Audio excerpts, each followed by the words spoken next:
On fait notre compile de stagiaires Ouais, aujourd'hui. c'est ça, ouais. T'as déjà fait des stages, Kalash? Oui. Vous avez de bons souvenirs de stage? Non. Non, c'est... T'as fait un stage dans quoi? En pêche. En pêche? Ouais. Ah, en Martinique? En Martinique, ouais. Et pourquoi t'as pas de bons souvenirs? Parce que c'était à 1h du matin, c'était là. C'était en pleine nuit. C'était en oui. pleine nuit et passer sous l'eau en pleine nuit, c'était bizarre. Ouais, pas facile, c'est Ouais, vrai. c'était pas facile. C'est l'heure de la compile de l'actu, tout de suite sur Sky. C'est la compile de l'actu sur Skyrock. La compile de l'actu sur Skyrock, et on va démarrer avec un petit tour dans le nord de la France. On voyage, la Martinique, ça voyage partout. Là, on va à Maubeuge. Qu'est-ce qui s'est passé? Numéro 3. Ah, Maubeuge, c'est Eric. Il s'appelle Eric, un ouvrier qui a découvert quelque chose d'assez drôle dans son entreprise. En fait, cet homme de 57 ans est arrivé au boulot tranquille et son responsable lui présente un petit nouveau. Hein. Il dit voilà, il est en stage, donc ils vont bosser ensemble pendant plusieurs semaines. Et au bout du 4e jour, une discussion s'engage. Bah, c'est là qu'il comprend qu'en fait, c'est son fils, Kylian. Il est parti. Bah, il l'avait pas vu depuis 13 ans. Ah ouais? Ah ouais, c'est une belle histoire. Il avait pas eu c'est depuis une belle 13 histoire. ans. En fait, il s'était séparé avec la maman et donc, eh bien voilà, elle avait déménagé. Ils ne savaient pas vraiment où ils étaient tous les deux. Donc le hasard les a réunis. Père et fils veulent rattraper du coup le temps perdu.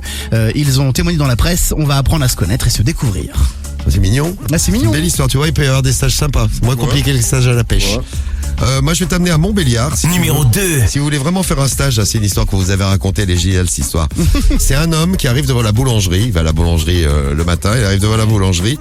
Et il voulait vraiment un stage. Alors, qu'est-ce qu'il fait, le garçon? Il baisse son pantalon et il commence à se masturber devant la commerçante. Ah bah oui, c'est le meilleur moyen. Et il revient une demi-heure après en lui demandant un stage. Bon, stupéfaite, la gérante l'a mise à la porte, a appelé aussitôt la police en disant il y a un mec, il est complètement taré, il s'est branlé devant ma boutique. Il a été interpellé quelques heures plus tard. On lui a demandé pourquoi il avait fait ça. Il a dit pour exciter la commerçante parce que je voulais absolument avoir un stage. Il a été amené à l'hôpital, expertise psychiatrique, et ils ont bien fait. Hein, Oui, je pense qu'ils ont eu raison. l'expertise psychiatrique, ça méritait ça. Vous imaginez les boulangers? Grave. Imagine devant ta moca pizza. Hein? Il y a un mec qui arrive, il va à un stage, il sort son sgeg. Est-ce que tu le prends? Tu le prends ou pas? Ah, pauvre de lui. Le numéro 1. Numéro 1. Et on file dans le Rhône, à Pierre-Bénite, cette commune où un Lyonnais de 24 ans en stage, eh bien, a fait un petit détournement de fonds. Il a détourné les comptes bancaires de ses clients. Bah oui, il était dans un stage en banque. Il s'en est pris aux personnes âgées, hein, pas très bien de préférence, pas sympa.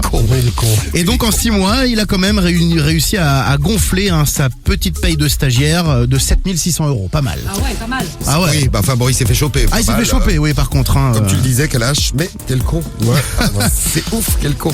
Eh bien, merci pour la compile. On salue tous les stagiaires qui nous écoutent tous les matins sur Skyrock.